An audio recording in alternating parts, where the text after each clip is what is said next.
So guys আজকে চলে গিয়েছিলাম মিন্ট অ্যান্ড কো রেস্টুরেন্টে। এটা actually Yemeni cuisine based restaurant, আর এটা হচ্ছে মেলবোর্নের কার্লটন সিটিতে অবস্থিত। আর এক্স্যাক্ট লোকেশনটা হচ্ছে এটা লাইগন স্ট্রিটে অবস্থিত।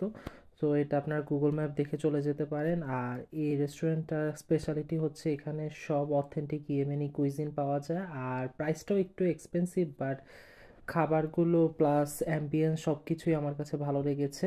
সো আমরা অনেক রকমের প্ল্যাটার অর্ডার করেছিলাম। তো ফার্স্টে আমরা নিয়েছিলাম ল্যাম মান্ডি, এবং সেটার সাথে ছিল সাইড ডিশ হিসেবে তাহিনি ছিল এবং একটা স্পেশাল ওদের চাটনি ছিল। আর আমরা নিয়েছিলাম মিক্স কাবাব প্লেটার, যেখানে অনেক রকমের কাবাব রয়েছে। সো ফার্স্টেই আমি ল্যাম মান্ডিটা ট্রাই করেছিলাম, আর ল্যাম মান্ডিটা এত বেশি স্লো কুক করা হয়েছে, এটা ওনারা ওভারনাইট স্লো কুক করাতে একদম জাস্ট ধরার আগে মেল্ট হয়ে যায় এমন। আর খেতে খুবই মজা ছিল, খুবই ফ্লেভারফুল। মান্ডির যে রাইসটা সেটা খুবই সাদা সিধা, একদম নর্মাল রাইসের মতোই হয়, বাট ল্যাম্পটাই এই খাবারটার স্বাদকে বাড়িয়ে দেয় এবং খুবই মজা এই ল্যাম্পটা। তো আমি তাহিনি দিয়ে ল্যাম্প আর রাইসটাকে নিয়েছিলাম ইয়েমেনি স্টাইলে আর কি, ওরা যেভাবে খায়।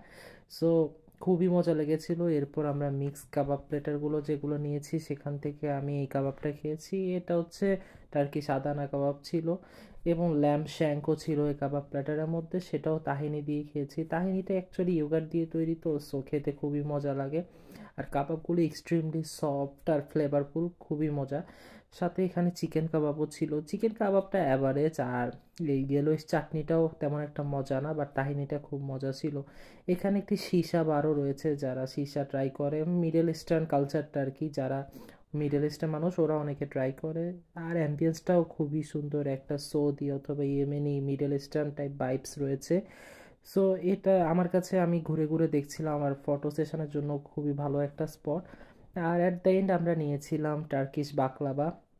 বাকলাভাটা খুবই এক্সপেন্সিভ ছিল, জাস্ট এই 3 স্লাইসই ছিল $16। আর সাথে তার আইসক্রিম দিয়েছে। বাকলাভাটা আমার কাছে খারাপ লাগেনি, বাট যদি প্রাইস ওয়াইজ বলি then it's not worth it. But flavour নিয়ে আমার কাছে কোনো কোয়েশ্চেন নেই, কারণ ফ্লেভারটা খুবই মজা ছিল এবং আইসক্রিমের সাথে পিস্তাচিও বাকলাভাটা খেতে খুবই ভালোই লাগছিল। সো বাট এটা আমি মনে করি এটা একজনের জন্য অথবা হাইস্ট 2 জন খেতে পারবে। So that's it for today. দেখা হবে নতুন কোনো ভিডিওতে। আল্লাহ হাফেজ, টাটা।